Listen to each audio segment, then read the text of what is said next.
बड़े भाग्य से मुझे आपका दर्शन मिला है, मैं आपके दर्शन को पाकर धन्य हूँ। नारद जी कहते हैं देवी एक बात तो बताओ आप कौन हो? तब वो देवी कहती है कि अहम भक्ति विधि ख्याता इमो में तनयो मतो ज्ञान वैराग्य नामानो काल योगी न जर जर। क्या कहा नारद जी? मेरा नाम भक्ति है। कौन सी भक्ति? जो भक्ति हम भगवान से मांगते हैं, हे प्रभु हमें भक्ति देगा, मैं वो भक्ति। मेरा नाम भक्ति है और मेरे दो बेटे हैं जिनका नाम है ज्ञान और वैराग्य। कलयुग का इतना प्रभाव पड़ा कि मैं और मेरे बच्चों के ऊपर बड़े कष्ट टूट पड़े। लोग केवल भक्ति का आडंबर करने लगे, भक्ति में छलावा करने लगे, भक्ति में दिखावा करने लगे, अपनी भक्ति को लोगों को दिखाने लगे। अपनी भक्ति जब दिखावा बन जाती है तो भक्ति महारानी को बड़ा दुख होता है। मेरी माँ, आप भगवान की भक्ति संसार को देखकर मत करना, ना संसार को दिखाकर करना। धन और भक्ति ये जितना तुम छिपाकर करोगे उतना बढ़ोतरी होगी। जैसे आप अपनी तिजोरी के पैसे को किसी को दिखाते नहीं हो, किसी को बताते नहीं हो, ऐसी अपनी भक्ति को कभी किसी को दिखाना नहीं कि मैं कितनी भक्ति और कितनी तपस्या और कितनी पूजा पाठ करती हूँ। भक्ति दिखाने का विषय नहीं है, भक्ति छिपाकर भगवान को मनाने का विषय है। और भक्ति महारानी करती है कि आज के लोग ये बात को बताकर बड़े सुखी होते हैं कि मैं तो एकादशी भी करती हूँ, मैं तो वृंदावन जाती हूँ, मैं तो काशी जाती हूँ, मैं तो बद्रीनाथ जाती हूँ, मैं तो ये करती हूँ, मैं तो ये दान। नहीं नहीं नहीं, जब जब आप अपने दान पुण्यों का वर्णन करेंगे उतने उतने आपके दान और पुण्य घटेंगे और आपकी भक्ति भी दुखी रहेगी आपसे। इसलिए भक्ति महारानी कहती है कि मैं दुखी होते होते वृंदावन पहुंची और वृंदावन की भूमि में मुझे सुख मिल गया। लेकिन वृंदावन की भूमि में मेरे दो बेटे थे। क्या नाम है भक्ति के दो बच्चों का? ज्ञान और जम के बोलो वैराग्य। ज्ञान और वैराग्य, ये मेरे दो बेटे। अब इनको कोई ग्राहक नहीं मिला महाराज, इनका कोई नहीं रहा। भक्ति तो जैसे तैसे वृंदावन में आकर ठीक हो गई, लेकिन मेरे पुत्र ज्ञान और वैराग्य का क्या होगा महाराज? अब आप बताइए। नारद जी बोले चिंता मत करो, हम सब ठीक कर देंगे। ये देवियां कौन है जो पंगा कर रही हैं? बोले सुनो कि गंगाद्याः सरितश्चैव मत्सेवार्थं समागता। ये गंगा यमुना आदि नदियां पंगा कर रही हैं ज्ञान वैराग्य को ठीक हो जाए, लेकिन नहीं बनी बात। इसलिए नारद जी कहते हैं देवी चिंता मत कर, हम आपके बच्चों को स्वस्थ कर देंगे।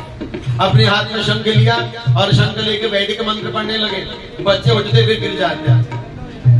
महाभारत सुना दी, गीता जी सुना दी, सारे वेद उपनिषद ग्रंथ सुना दिए, लेकिन थोड़ी देर में होश आता फिर ज्ञान वैराग्य नीचे गिर जाते। अब नारद जी विचार करने लगे, हे प्रभु मैं क्या करूं, कुछ समझ में नहीं आ रहा। ये ज्ञान वैराग्य को जगाने का प्रयास तो करता हूं लेकिन जाग नहीं रहे, अब मुझे क्या करना चाहिए? इतने में आकाशवाणी हो गई और आकाशवाणी ने कहा कि व्योमवाणी तदेवा भून्मार्षे खित्यतामिति उद्यमः सफलस्तेयं भविष्यति न संशयः। कहा आकाशवाणी में कि नारद जी अभी तक आप जो साधन ज्ञान और वैराग्य को जगाने के लिए कर रहे हैं वो साधन पर्याप्त नहीं है। सारा संसार सोया पड़ा है, सारे संसार को जगाने का काम करना है। केवल ज्ञान और वैराग्य को जगाने की जिम्मेदारी नहीं है, तुमने सारे संसार को जगाना है। क्योंकि व्यक्ति सोया है अपनी पूजा से, व्यक्ति सोया पड़ा है अपने कर्म से, व्यक्ति सोया पड़ा है अपने धर्म से, व्यक्ति सोया पड़ा हुआ है भगवान की कथा से, व्यक्ति सोया पड़ा हुआ है अपने दान और पुण्य से। इसलिए प्रत्येक व्यक्ति को इस कलिकाल में जगाने के लिए तुम्हें कोई ऐसा साधन ढूंढना पड़ेगा जो साधन प्रत्येक जन समाज का कल्याण करने वाला हो। केवल ज्ञान और वैराग्य तक सीमित ना रहे, आप इससे आगे बढ़े और प्रत्येक व्यक्ति की जन जागृति हो सके, प्रत्येक व्यक्ति अपने आप से जाग जाए, बस यही साधन तुमको करना है। नारद जी सब बात समझ गए और तब नारद जी कहते हैं, हे चारों के चारों ऋषि मुनियों, सनक सनंदन सनत सनत कुमार, हम आपको प्रणाम करके मात्र केवल भटकते भटकते बद्रीनाथ में पहुंचे। अब आप बताइए कि हमें वो कौन सा साधन करना चाहिए कि जिससे सारे जगत का कल्याण हो, भक्ति ज्ञान वैराग्य का कल्याण हो।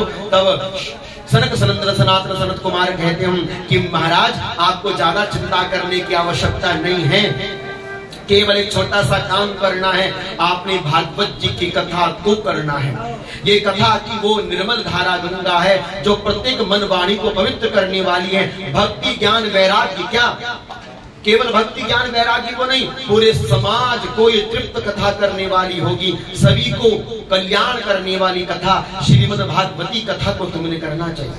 नारद जी कहने लगे कि महाराज मैंने तो भागवत की कथा, लेकिन मेरे मन में ये विचार आता है कि भागवत की कथा को सुनकर क्या होगा। मैंने तो ज्ञान वैराग्य के कानों में वेद मंत्र बोले, उपनिषदों के मंत्र बोले, गीता के मंत्र बोले, अनेकों अनेक पुराणों के मंत्र बोले, लेकिन ये भागवत के मंत्र बोलने से क्या ज्ञान वैराग्य और संसार में जो लोग सोए पड़े अपने धर्म कर्म से, क्या वो जाग जाएंगे? बोले पक्की बात है। जैसे शेर के दहाड़ने पर सोया हुआ गीदड़ भाग जाता है, ऐसे ही जब भागवत की दहाड़ जिस जिस जगह पर होती है वहां पे जितने पाप होते हैं वो सारे पाप अपने आप भाग जाते हैं। इसलिए भागवत की कथा के रस को पीना चाहिए। बोले ठीक है, हम भागवत की कथा को करने के लिए तैयार हैं, लेकिन कहाँ? बोले इसी बद्रीनाथ की भूमि में भागवत की कथा प्रकट हुई है। ये कथा हम आपको कल बताएंगे। आप भागवत की कथा के आयोजन और भागवत की कथा की व्यवस्था कीजिए। नारद जी ने सारी व्यवस्था बनाई, मंच बनाया, व्यास जी महाराज चारों ऋषि आकर भागवत कथा का गायन करने लगे। तो इतने में नारद जी ने कहा महाराज सुनिए सुनिए, एक बात तो भूल ही गए, जिनके लिए कथा कर रहे हैं वो यजमान तो आए नहीं। कौन है यजमान? भक्ति ज्ञान और वैराग्य, उनके लिए तो हमने कोई यजमान ढूंढा है। वो यजमान तो कैसे पहुंचेंगे? तो वृंदावन में है। तब सनक सनंदन सनातन संत कुमार कहते हैं नारद जी, यत्र भागवती वार्ता, जहां जहां भागवत की वार्ता होती है वहां भक्ति ज्ञान वैराग्य अपने आप आकर बैठ जाता है। आपको पता है आपके बगल में भक्ति भी बैठी होगी, ए मेरी मां, आपको पता है आपके बगल में ज्ञान और वैराग्य भी आकर बैठे होंगे। यत्र भागवती वार्ता तत्र भक्त्यादिकं व्रजेत। ठीक है ठीक है, भक्ति ज्ञान वैराग्य अपने आप आ जाएंगे। आप केवल भागवत की कथा को प्रारंभ करो। जब भागवत की कथा शुरू हुई, पहले दिन के, दूसरे दिन के, तीसरे, चौथे, पांचवें, छठवें, सातवें दिन की जब भागवत की कथा पूर्ण हुई तो एक बहुत बड़ा आश्चर्य घटित हो गया। और आश्चर्य ये घटित हो गया कि जिस भक्ति ज्ञान वैराग्य की संतुष्टि तृप्ति के लिए भागवत की कथा करवाई थी, वहां पर एक आश्चर्यचकित घटना घट गई। और घटना ये घटी कि भक्ति सुतो तो तरणो गृहीत्वा प्रेमेक रूपा सहसा विरासी। श्री कृष्ण गोविंद हरे मुरारी, नाथेति नामानि मुहुर्वदन्ति। जैसे ही मेरी मां भागवत की 7वें दिन की कथा पूरी हुई, संपन्न हुई, देखते ही देखते माता भक्ति रानी अपने ज्ञान और वैराग्य के साथ भागवत के पंडाल के बीच में प्रकट हो गई और अपनी वाणी से भगवान का भजन करती है। श्री कृष्ण गोविंद हरे मुरारी, हे नाथ नारायण वासुदेव, हे नाथ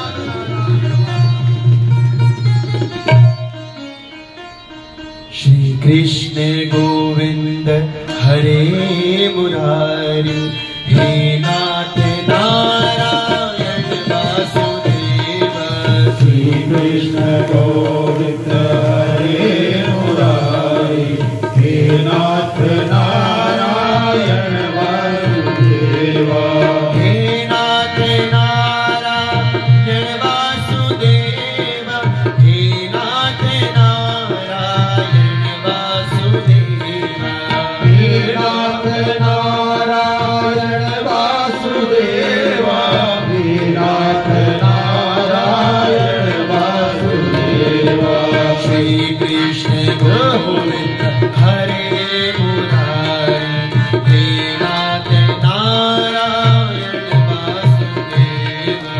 श्री कृष्ण गोविंद हरे मुरारी हे नाथ नारायण वासुदेवा।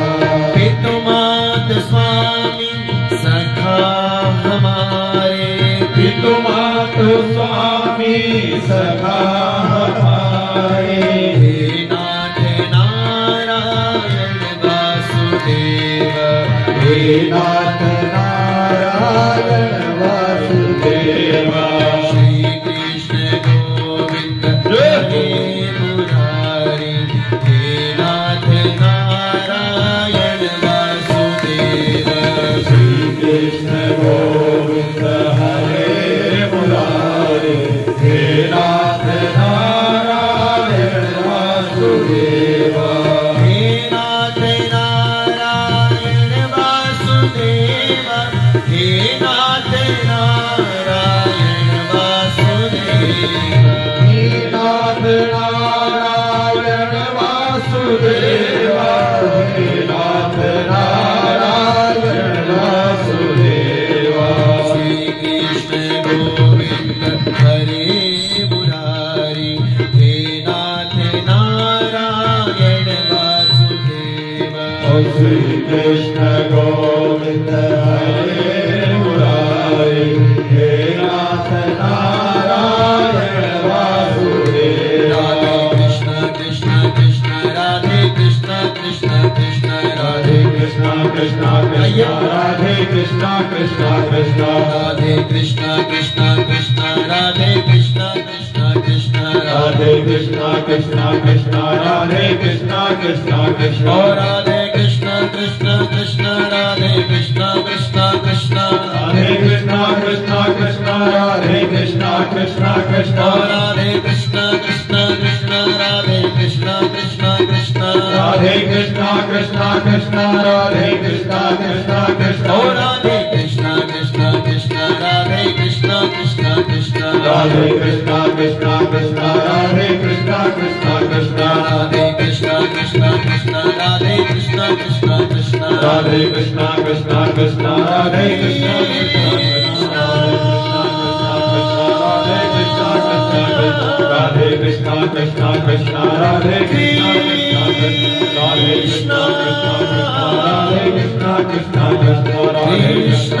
राधे कृष्ण कृष्ण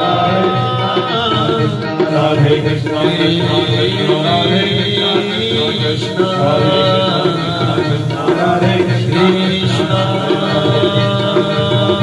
कृष्ण राधे कृष्ण कृष्ण कृष्ण राधे कृष्ण राधे कृष्ण कृष्ण कृष्ण राधे कृष्ण राधे कृष्ण कृष्ण राधे कृष्ण कृष्ण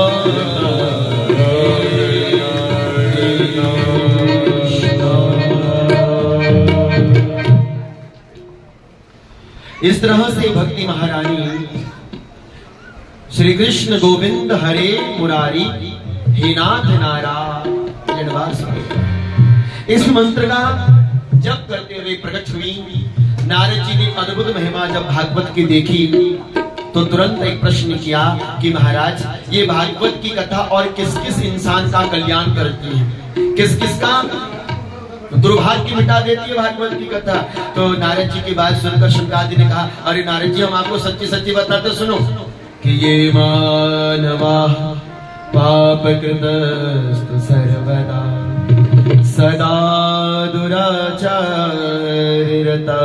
विमान क्रोधाग्नदग्न कुटिलाश्च कामिनः सप्ताह यज्ञेन कलो भुनन्ति ते।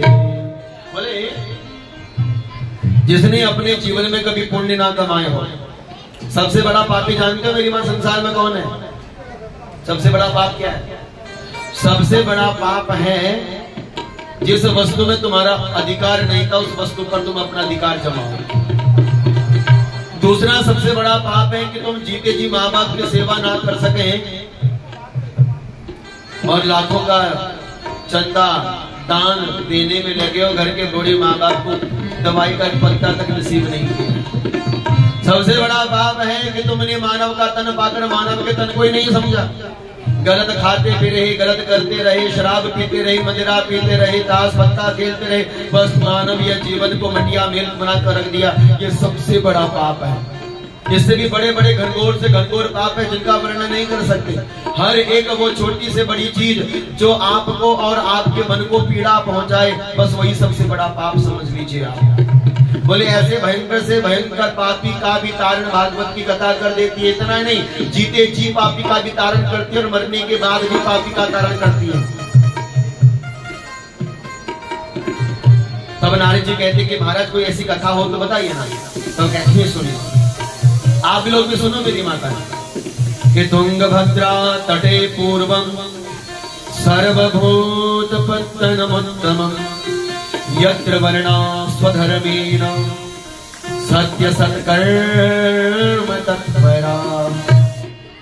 कहते हैं तुंगभद्रा नदी के किनारे एक गांव, और उस गांव में बहुत सारे भक्त लोग, और उन्हीं लोगों के बीच में एक ब्राह्मण रहते थे। ब्राह्मण का नाम था आत्मदेव। आत्मदेव नामक ब्राह्मण बड़े ज्ञानी थे। आत्मदेव पुरे तस्मिन् सर्ववेद विशारदः श्रोतस्मार्तेषु निष्णातो द्वितीय इव भास्करः। इतने ज्ञानी थे कि ऐसी संज्ञा और उपाधि मिली थी कि एक सूर्य आकाश पर हो तो वो अंधकार मिटाता है संसार का, और आत्मदेव दूसरे ऐसे सूर्य थे जो अज्ञानता का अंधकार मिटाने। इतने विद्वान ब्राह्मण थे, लेकिन ऐसे विद्वान के घर में दुखों का तांता लगा हुआ था।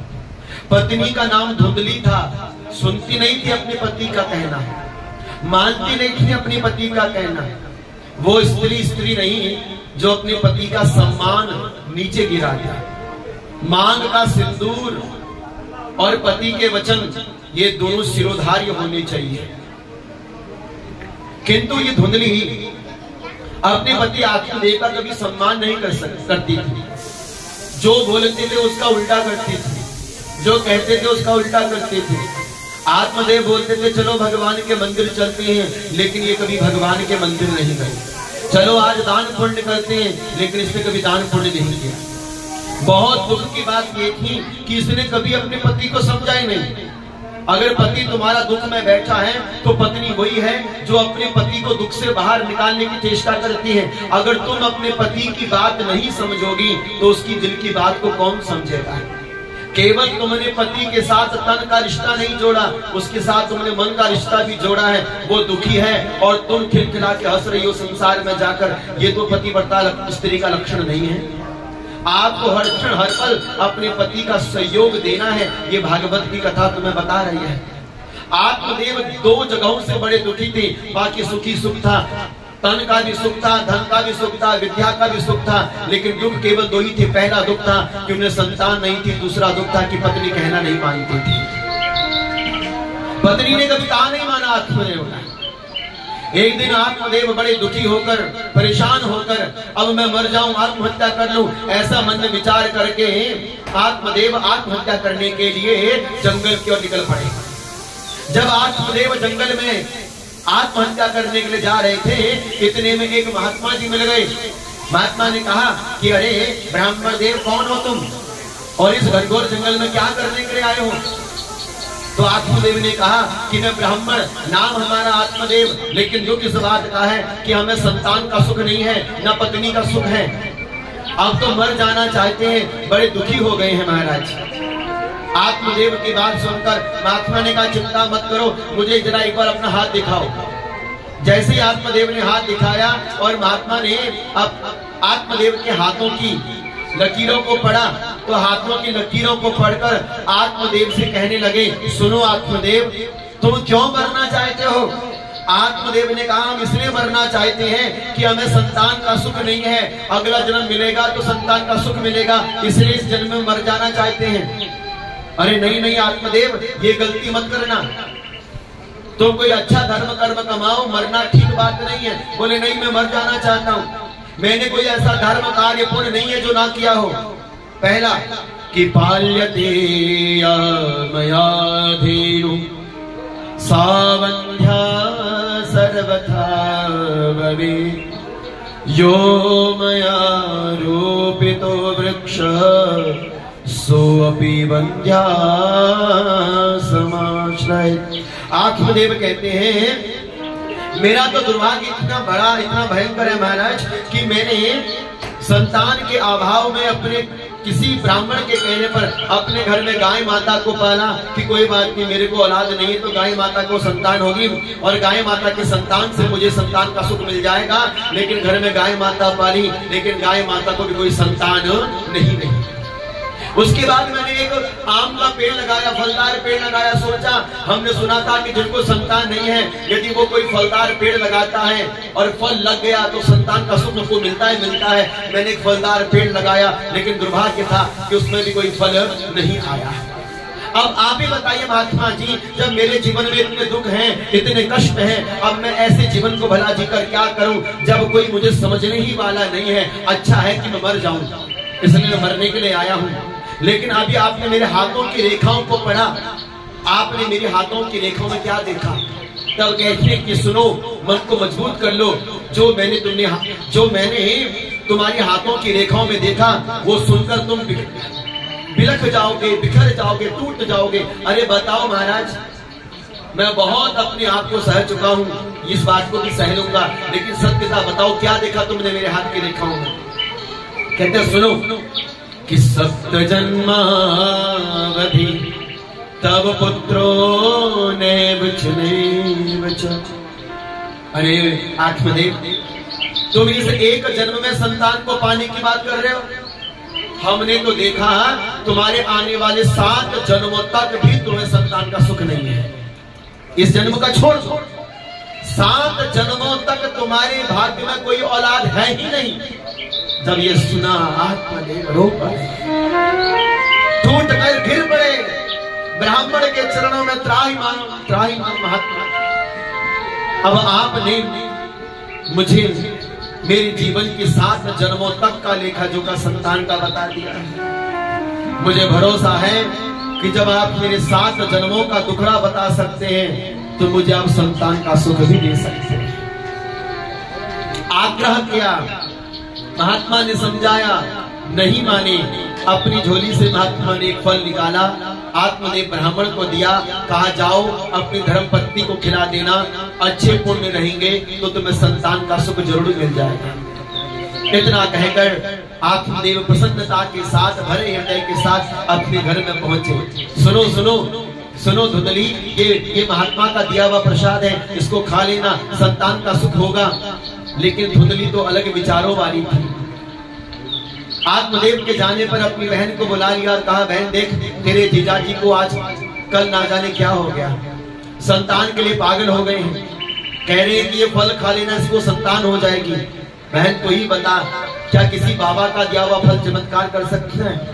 मैं तो परेशान हो गई हूँ। अरे खा लेना, माँ बन जाएगी तो क्या होगा? बोले नहीं, मैं माँ नहीं बनना चाहती, माँ बनूंगी मेरा रूप श्रृंगार बिगड़ जाएगा, मेरा रूप यौवन बिगड़ जाएगा, चोर आएंगे कभी भागना पड़ जाए तो कष्ट होगा, इसलिए मैं माँ नहीं बनना चाहती। देखो खुद कह रही है कि मैं माँ नहीं बनना चाहती। तो बहन ने बोला, एक काम करो, मेरे घर में औलाद है, तेरे पास संपत्ति की कमी नहीं है और मेरे पास संतति की कमी नहीं है। मेरे घर में जो औलाद होगी वो मैं तेरे को दे दूंगी और बदले में जो इसका मूल्य होगा, पैसा होगा, वो तुम मुझको दे देना। लीलावती ने कहा ठीक है। समय हुआ, लीलावती गर्भ धारण करने का नाटक करने लगी। समय के अनुसार जब बहन को संतान हुई तो रात के समय उसका पति बच्चे को धुंधली के पास छोड़कर चला गया और बदले में बहुत सारा पैसा लेकर चला गया। अब बच्चा रोने लगा, रुदन करने लगा। जब बच्चे की रोने की आवाज सुनाई पड़ी तो भागे भागे भागे भागे आत्मदेव गए। आज धुंधली के बगल में बाल गोपाल लेटे हैं, गले से लगा दिया। लंबे समय के बाद संतान का सुख मिला है, बहुत प्रसन्न हो गए। लेकिन ये प्रसन्नता भी ज्यादा समय तक नहीं चल सके।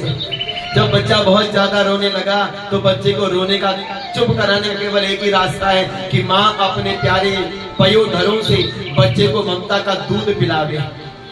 तो कहा आत्मदेव ने कि देवी बच्चा रो रहा है, देखो ना, तुम इसको अपने पयोधर से लगाकर अपनी ममता के आंचल का दूध पिला दो, बच्चा चुप हो जाएगा। तो धुंधली ने बड़े दुखी मन के साथ कहा, ना दुग्धम कुचे ममा, मेरे इन स्तनों में दूध नहीं है। अरे माँ, दूध तब होगा ना इन स्तनों में जब तूने औलाद को जन्म दिया होगा। जो संतान को जन्म ना दे सके वो गर्भ की पीड़ा क्या जाने, जिसके घर में बेटी नहीं वो बेटी की विदाई क्या जाने, जिसने अपनी बेटी को जन्म नहीं दिया वो भला बेटी की विदाई क्या जाने। माँ रोने लगी, रुदन करने लगी कि क्या करूं। आत्मदेव अपने भाग्य को कहने लगे कि भाग्य मेरा देखो खोटा, बच्चा हुआ लेकिन माँ के स्तनों में दूध नहीं, अब कहाँ जाऊं भाग्य विधाता, तू ही बता। पहले तो संतान नहीं थी तब रुलाया, संतान थी अब भी रुला रहा है, क्या पाप किए मैंने। आत्मदेव की पत्नी बोली, ज्यादा मत रोना, मेरी बहन है, उसको बच्चा हुआ था मर गया, उसको बुलाओ। वो दूध पिला के चुप करा गई। आत्मदेव सीधे साधे बेचारे भोले भाले ब्राह्मण नहीं समझ पाए अपनी पत्नी की बातों को। बुलाया गया, बहन को दुग्धपान कराया, चुप हो गई, बच्चा चुप हो गया। लेकिन जो महात्मा का दिया हुआ फल था ना, धुंधली ने अपने बहन के कहने पर गाय को खिला दिया था कि गाय को भी तो संतान नहीं है, गाय खा लेगी तो क्या देखते बच्चा होता कि नहीं। लेकिन संत के प्रसाद ही है, भगवान के प्रसाद पर कभी संदेह नहीं करना मेरे भक्तों। संत के प्रसाद और भगवंत के प्रसाद पर कभी संदेह नहीं करना। जीवन के पुण्य उस दिन समाप्त हो जाते हैं जिस दिन तुम भगवान के प्रसाद पर संदेह करते हो कि भगवान के प्रसाद को खाने से क्या होगा। जो फल था महात्मा का दिया हुआ गाय को खिला दिया, लेकिन भाग्य देखिए कुछ समय के बाद गाय भी गर्भवती हुई और गाय ने भी बच्चे को जन्म दे दिया। बच्चे का जन्म हुआ, कान थे गाय की तरह। तो आत्मदेव ने बड़े प्रसन्नता के साथ बच्चे का नाम रख दिया गौकर्ण और धुंधली के बच्चे का नाम रख दिया धुंधकारी। अब दोनों बच्चे धीरे धीरे बड़े होने लगे, माँ बाप का प्यार मिलने लगा। लेकिन शास्त्र कहता है कि दुर्भाग्य यहाँ पर भी आत्मदेव का आड़े आ गया कि गौकर्ण पंडितो ज्ञानी धुंधकारी महाखला। गौकर्ण जी तो बड़े विद्वान बन गए, लेकिन ये धुंधकारी बड़ा पापी हो गया। माँ को मारता, पिता को मारता, चोरी करता, छल करता, रास्ते में जाने वाले राहगीरों को लूटता। लोग कहते तू ब्राह्मण का बेटा है, गलत क्यों करता है, किसी की नहीं सुनता। बहुत गलत आचरणों को लेकर चलने लगा। शराब, मांस, मदिरा आदि का सेवन करने लगा। पूरी ब्राह्मण योनि इसने बर्बाद कर दिया। पिता ने बहुत बार समझाया कि बेटा तुम अच्छा काम नहीं कर रहे हो, लोग थू-थू करते हैं, ये काम मत करो। तो अपने पिता को धक्का मार दिया। कौन होते हो तुम मुझे ये ज्ञान देने वाले, मेरा जो मन करेगा सो मैं वो करूंगा। आज आत्मदेव कहने लगे, हे भगवान मेरी फूटी किस्मत, इससे बढ़िया तो मुझे तो औलाद देता ही नहीं तो बढ़िया था। औलाद नहीं थी तो दुखी, औलाद मिली आज तो दुखी। इंसान जाए तो जाए कहाँ, करे तो करे क्या। संतान की कामना थी, संतान मिलेगी, संतान मिल गई तो हम माँ बाप के मन के अनुकूल काम नहीं करती, माँ बाप अब दुखी। जब रोदन करने लगे तब उनके बड़े समझदार बेटे जिनका नाम गौकर्ण था, गौकर्ण अपने पिता के पास गए और 2 श्लोकों में उन्होंने गौकर्ण गीता अपने पिता को सुना दी। मेरी माँ, आप इस कथा पे इस गौकर्ण की इस गीता को जरा ध्यान से सुनना। कितनी सुंदर बात एक बेटे ने अपने पिता से कही। संतान होना एक बहुत बड़ी बात नहीं है, संतान का पालन पोषण करना बहुत बड़ी बात नहीं है, लेकिन आपकी संतान कष्ट में पड़े हुए माता पिता को कष्टों से निकालने का यदि समाधान ढूंढती है तो समझ लीजिएगा कि आपके घर में कोई साधारण बच्चा पैदा नहीं हुआ है। कोई कृपा है कि जिसने आपके घर में जन्म लिया है, कोई साधारण बालक नहीं है। अगर वो माँ बाप का भला कर रहा है, अच्छा ज्ञान दे रहा है, जब कहीं पर माँ बाप गलत हैं, यदि वहां पर बच्चा माँ बाप को समझाए तो बच्चों को भी बुरा मत कहना, क्योंकि ये औलादे बड़ी भाग्यवान इंसान को प्राप्त होती है। गौकर्ण जी ने कहा, सुनो पिताजी, आप ये सुनो मेरी माँ कि देहे स्थितिमां सुरुद्रे भीमतिं तजत्वं जाया सुतादिषु सदा ममतां विमुञ्चन् पश्यानिशं जगदिदं क्षणभङ्गनिष्ठं वैराग्यरागरसिको भवभक्तिनिष्ठः धर्मं भजस्व सततं त्यज लोकधर्मान् सेवस्य साधुपुरुषान् जहि कामतृष्णा अन्यस्य दोषगुणचिन्तनमासु मुक्त्वा सेवा कथा रसमहो नितरां पिबध्वम्। कहा पिताजी ये देह क्षणभंगुर है, आज है कल चली जाएगा। ये बाल गोपाल बच्चे ये सब आनी जानी की कहानी है। पश्यानिशम जगदिदम क्षणभंगनिष्ठम, जगत माया और ये संसार सब बदलने वाला है। वैराग्य राग रसिको भवभक्ति निष्ठः, केवल संसार में एक ही चीज सदैव रहती है, वो है भगवान का नाम और भगवान की कथा। पिताजी आप ब्राह्मण हैं, जागिए। आप कहां संसार की इस माया में विलुप्त होकर अपने इस मानवीय जीवन को बर्बाद कर रहे हैं। संतान अच्छी निकली तो भी भगवान को धन्यवाद करो, भगवान संतान गलत निकली तो भी भगवान को धन्यवाद करो। क्यों? संतान अच्छी है, भगवान को धन्यवाद कि आपके कारण अच्छी संतान मिली, हमारा भी उद्धार कर देगी। गलत संतान मिली है, रुलाती है तुम्हें, तो भगवान को फिर भी धन्यवाद करो कि कम से कम संतान गलत ही सही, कोई बात नहीं, लेकिन कम से कम उसकी आसक्ति में फंसकर बेटा बेटा कह के अपने प्राणों को तो भला नहीं त्यागेंगे हम। कोई बात नहीं, बुरा है तो बुरा है, कम से कम उसने हमको ये शिक्षा दे दी कि मेरे साथ प्रीति मत करना, मेरे साथ अपना मन मत लगाना। मेरे साथ मन लगाओगे तो तुम्हारा मन टूटेगा, तुम्हारा चित्त टूटेगा। इसलिए तुम अगर बेटा मानना चाहती हो तो अपने लड्डू गोपाल को अपना बेटा मान लो। अगर मानना चाहती हो अपने जीवन का साथी तो लड्डू गोपाल जी को अपने जीवन का साथी बना लो, क्योंकि संसार का बेटा, संसार का व्यक्ति तुम्हें धोखा दे सकता है, लेकिन जो तुम्हारा रिश्ता लड्डू गोपाल के साथ, कृष्ण के साथ, मुरली वाले के साथ, भगवान के साथ होगा, वो कभी तुम्हें धोखे में नहीं पड़ने देगा। कल्याण तो वही करेगा। इसलिए धर्मम भजस्व सततम, तुम जागो और धर्म की शरण में जाओ। पिताजी सब कुछ संसार के अंदर आएगा, बनेगा, बेनेगा, लेकिन धर्म सदैव बना रहता है। चला लक्ष्मीश्च चला प्राणश्च चला जीवित योजनम, चला चले संसारो धर्म एको ही निश्चल। इसलिए पिताजी केवल तुम धर्म की डंडी पकड़ो, जो पाना था पा लिया, जो मिल गया सो मिल गया। अब ये माया के पचड़ों में मत फंसो। बेटी की शादी कर दी है, अच्छी बात है, अब अपनी माला पकड़ो, राम राम जपो। कभी वृंदावन जाओ, कभी मथुरा जाओ, कभी काशी जाओ, कभी बद्रीनाथ जाओ। बच्चों को बच्चों पर छोड़ दो, जो करना है सो करो। हमने जो जिम्मेदारी निभानी थी वो जिम्मेदारी निभा दी। अब जीवन भर तुम्हारे पीछे लगकर ये मानव तन भला क्यों खराब करें। अब ये कुछ अवस्था बची है, कुछ बुढ़ापे की उम्र है, बची कुछ उम्र, इस उम्र में काहे को संसार के प्रपंच में फंसकर अपना नुकसान करते हो। निकल जाओ, देर सवेर सही पहुंच जाओ भगवान के चरणों में, बैठकर भगवान की कथा को सुनो। कभी अच्छा लगे तो कभी बद्रीनाथ वृंदावन जाओ, कभी अच्छा लगे तो काशी गोदावरी जाओ, कभी अच्छा लगे तो अभी कहाँ महाराज गंगा जी है, कहाँ महाराज आज बद्रीनाथ है। अपने जीवन को अब यात्राओं से जोड़ो, धर्म से जोड़ो, क्योंकि अंत में संसार की जोड़ी हुई पूंजी नहीं, अंत में जोड़ा हुआ आपका धर्म ही आपका साथ निभाएगा। इसलिए धर्म के पगडंडी पर चलना शुरू करो। इतना जब कहा आत्मदेव की बात, मन में बैठ के बेटा ये ज्ञान देने वाला पुत्र है। अपने पुत्र की बातों को मानकर धर्म की पगडंडी पर निकल पड़े आत्मदेव। अब यहाँ पर गोकर्ण भी चले गए तीर्थ यात्रा में। अब धुंधकारी और धुंधली अकेले आजाद हो गए। अब देखो मेरी मां आजाद हो गए। धुंधकारी मां को मारता, मां को पीटता, पैसे रहता, जितना पैसा था सारी संपत्ति औलाद ने खत्म कर दी, बर्बाद कर दी। अब जब कुछ नहीं बचा तो माँ को मारने लगा, पीटने लगा। तो माँ ने कहा कि बेटा जितना था सब दे चुकी हूँ, अब कहाँ से लाऊं? बोले मुझे नहीं पता, तू सोना निकाल, चांदी निकाल, गले का मंगलसूत्र बेच दे। बोले तेरे लिए मैंने अपने गले का मंगलसूत्र तक बेच दिया बेटा, कुछ नहीं है। माँ को मारने लगा। माँ को दुख हुआ, पति भी आज संग में नहीं थे।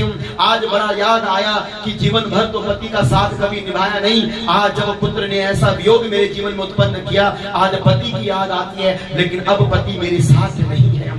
इंसान जैसा कर्म करता है, इंसान जैसा बीज डालता है, उसको फल वैसा ही मिलता है। अच्छा का फल अच्छा और बुरे का फल बुरा। इसलिए याद रखना मेरी माँ, तुम किसी का बुरा करोगे तो भगवान से कभी भले की प्रार्थना मत करना, और तुम कभी किसी का भला करोगे तो भगवान से कभी भलाई की याचना मत करना, क्योंकि बुरा करने वाले का कभी भला नहीं होता और भला करने वाले का कभी भगवान बुरा नहीं होने देता। इस विश्वास पर चलिएगा, इस विश्वास पर चलिएगा कि आप केवल अपना अच्छा करो। संतान क्या कर रही है, परिवार क्या करता है, वो मत देखना। जो कोई बुरा करे अपने लिए बुरा करेगा। आप तो केवल धर्म के पगडंडी पर चलो, आप जो करें वो अच्छा करें, बाकी कोई बुरा करे वो उसका कर्म, अच्छा करे तो उसका कर्म। केवल आप अपने पगडंडी पर चलो। हमारे पहाड़ में कहते हैं कोई नहाएगा गदेरा तो अपने लिए नहाएगा, कोई नहाएगा तो गंगा वो अपने लिए नहाएगा। तुम अपने पगडंडी पर चलो ना, मस्त होगा। इतना समझाया तो आज माँ भी घर से भागी। रात का समय था, भागते भागते कूपे पाता कृतो रात्रो तेन सन निद्रम गता। भागते भागते पैर फिसला, कुआं था, कोई ने गिर पर मर गई। यहाँ पर धुंधकारी आजाद हो गया। वैश्याओं को 5 अपने घर पर लेकर आ गया। वैश्या कहती है सोना चांदी चाहिए, राजा के खजाने से चोरी करके लेके आया। वैश्याओं ने कहा कहां से लाए? बोले राजा के खजाने से चोरी कर लाया हूँ। अब वैश्याओं को डर हो गया कि अगर चोर का पीछा करते करते राजा के दूत यहाँ तक पहुंचे, समस्या हो जाएगी। रात को जब धुंधकारी मार सोने लगा, खर्राटे भर रहा था, तो इन 5 वैश्याओं ने गले में रस्सा डाला और खींचा खींची से उसके गले को दबाने लगे। प्राण नहीं निकल रहे थे, चिल्लाने लगा। तो बगल की बोली देखी चिल्लाता है, बगल के लोग उठकर आएंगे, समस्या हो जाएगी। तो सामने अंगारे जल रहे थे चूल्हे में, कोयले गरम गरम कोयले लेकर आए अंगारे और धुंधकारी के मुख में डाल दिया। तड़पते तड़पते पापी धुंधकारी ने अपने प्राणों को त्याग दिया। ये 5 वैश्याएं कौन है? ये 5 वैश्याएं रोज हमारा गला दबा रही हैं। काम, क्रोध, लोभ, मोह और जम के बोलो मेरी माँ, अहंकार। काम, क्रोध, लोभ, मोह और अहंकार, ये रोज गला दबा रही हम लोगों का। अब आत्मदेव घर से दूर, गौकर्ण जी घर से दूर, मां मर गई, वैश्याओं ने धुंधकारी को मार दिया। लेकिन अच्छे कर्म नहीं थे, मरने के बाद प्रेत बन गया। प्रेत बनकर भटकने लगा, गांव के लोग परेशान हो गए। गौकर्ण जी उस समय यात्रा में थे, गया जी की भूमि में थे। भाई के मरने का समाचार सुना तो भाई के लिए पिंडदान कर दिया।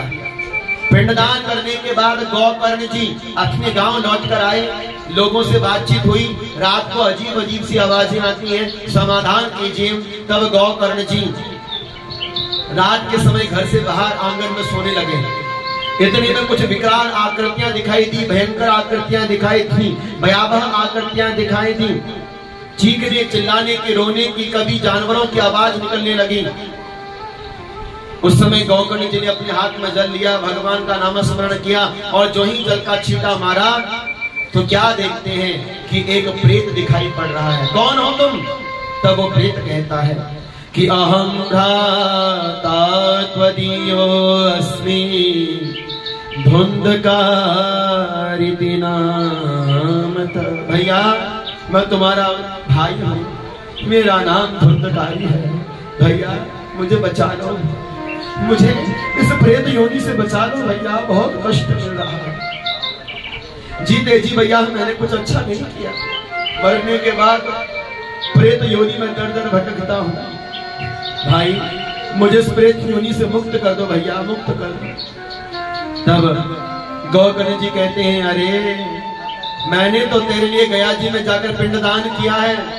तब धुंधकारी कहता है कि गया श्राद्ध सतेनापि मुक्तिर्मे न भविष्यति भैया आप एक क्या, आप गया जी में जाकर 100 बार भी पिंडदान करेंगे तो भी मेरा उद्धार नहीं होगा। पापी हूँ, पाप किए हैं, जल्दी नहीं मिलेगी मुझे इस प्रेत योनि से छुट्टी, इसलिए मेरे लिए कोई समाधान ढूंढिए। सुबह का समय हुआ, गौकर्ण जी ने सूर्य भगवान को अर्घ्य दिया, प्रार्थना करी, हे सूर्यदेव मेरे भाई के उद्धार के लिए कोई रास्ता दीजिए। तब सूर्यदेव ने कहा कि श्रीमद् भागवतान मुक्ति सप्ताहं वाचनं कुरु इति सूर्यवचः सर्वे धर्मरूपं तु विश्रुतम्।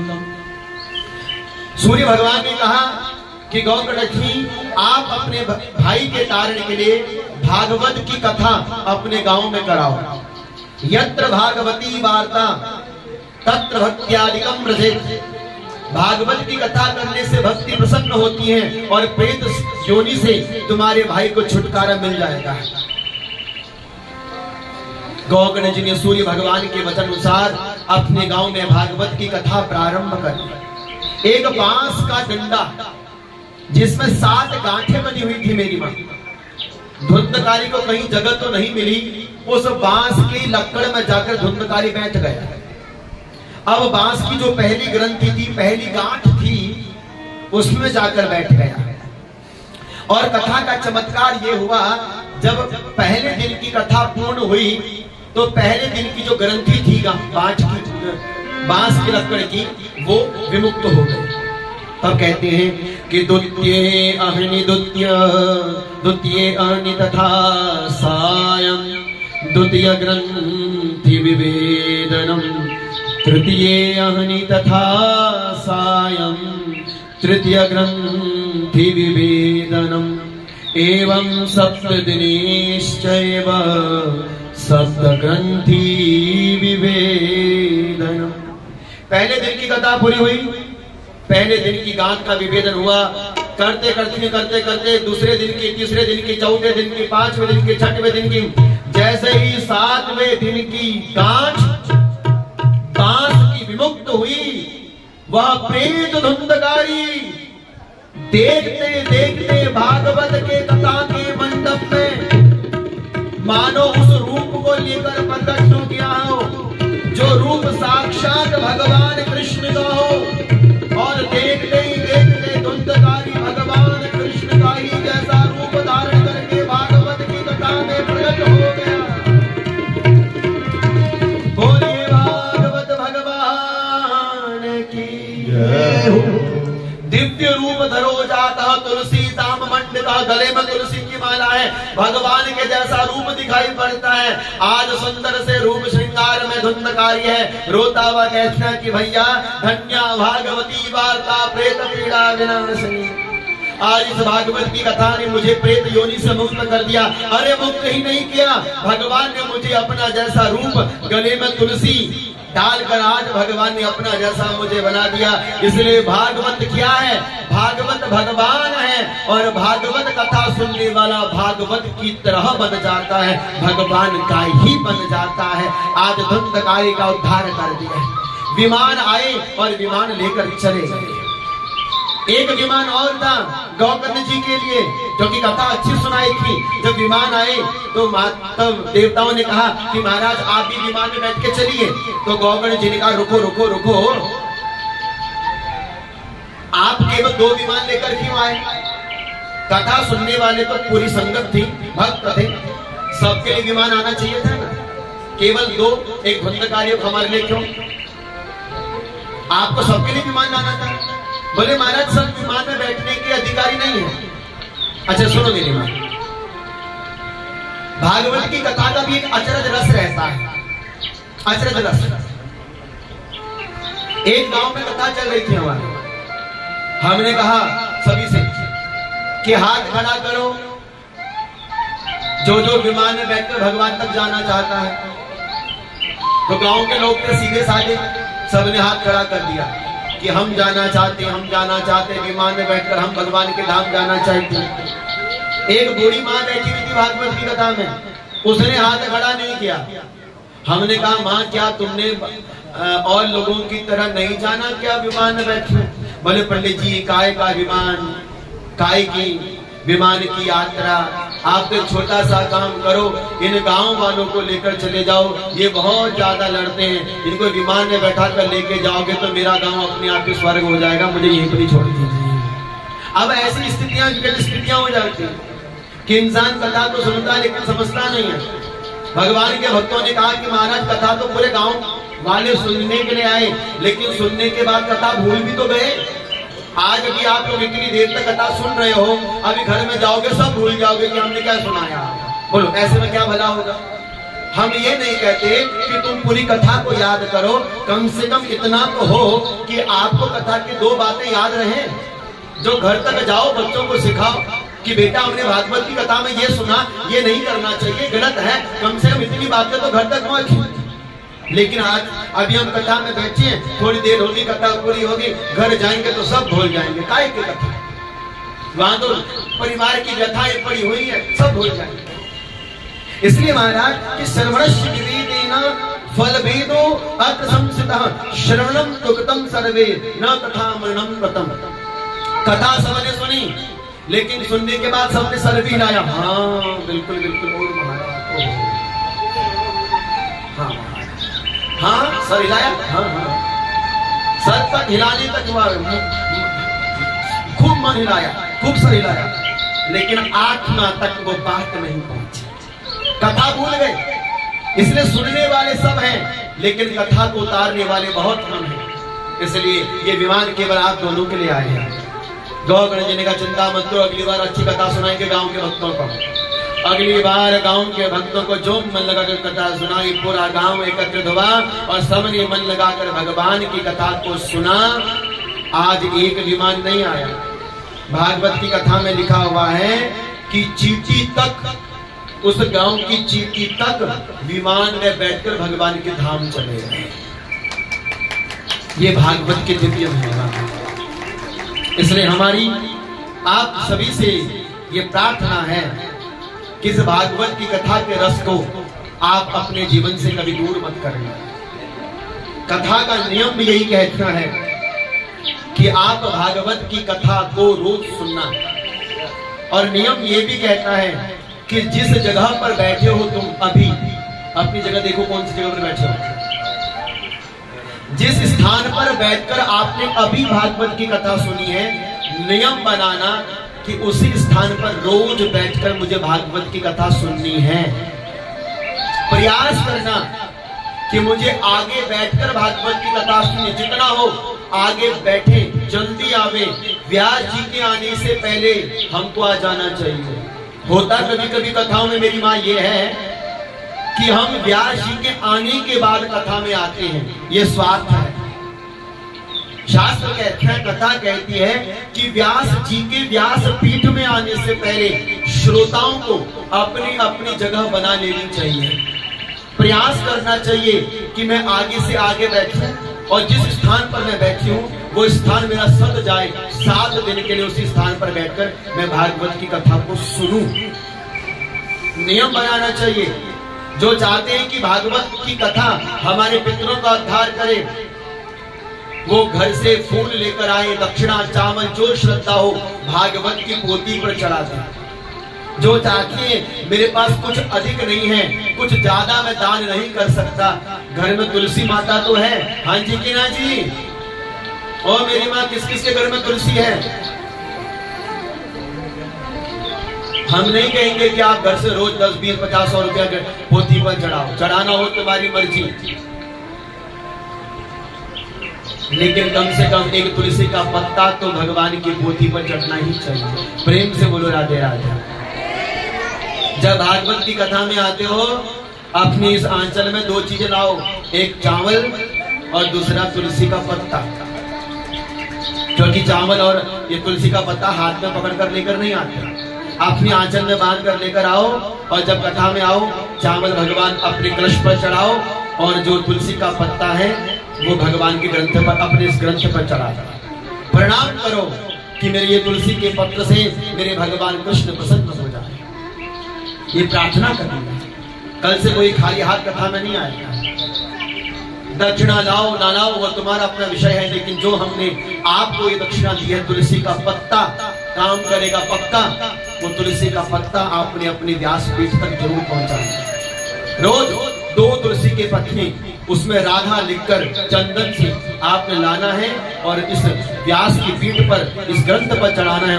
भरोसा रखना आपका तुलसी का पत्ता ये काम करेगा पक्का, क्योंकि भगवान को सोना चांदी प्रिय नहीं है, मेरे ठाकुर जी को तो केवल प्रेम और एक तुलसी का पत्ता प्रिय है, बस वही चढ़ा दीजिए।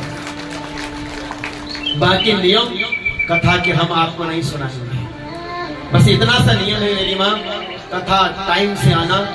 आज विलंब हो गया था, इसमें कथा लंबी करी है, लेकिन कल से कथा समय पर करूंगा, समय से पूर्ण होगी। कथा का समय 3:30 बजे से है, तो आप सभी भक्त अपना कीमती समय निकाल कर जरूर भागवत की कथा में आना, गोते लगाना, पवित्र करना अपने मनवाणी को। आज अकेले आए हो, कल से बच्चों को लाना, आसपास के पड़ोसियों को लाना, आप भी करो और दूसरों को भी तार दो। ये विचार के साथ आप भागवत की कथा में जरूर पहुंचना और भगवान से जाते जाते ये प्रार्थना करके जाना, मुझे दास बना कर रख लेना भगवान तू अपने चरणों में।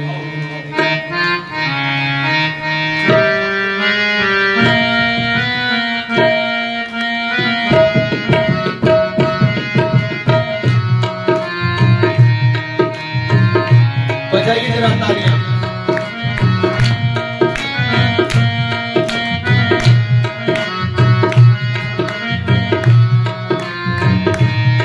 मुझे दास बना कर रख लेना, मुझे दास बना कर रख लेना भगवान तू अपने चरणों में, भगवान तू अपने चरणों में। मुझे दास बना कर रख लेना भगवान तू अपने चरणों में। मुझे दास बना कर रख लेना भगवान तू अपने चरणों में, भगवान तू अपने चरणों में, भगवान तू अपने चरणों में। दीनानाथ तू अपने चरणों में, दीनानाथ तू अपने चरणों में। भोलेनाथ तू अपने चरणों में, भोलेनाथ तू अपने चरणों में। मुझे दास बना कर रख लेना भगवान तू अपने चरणों में।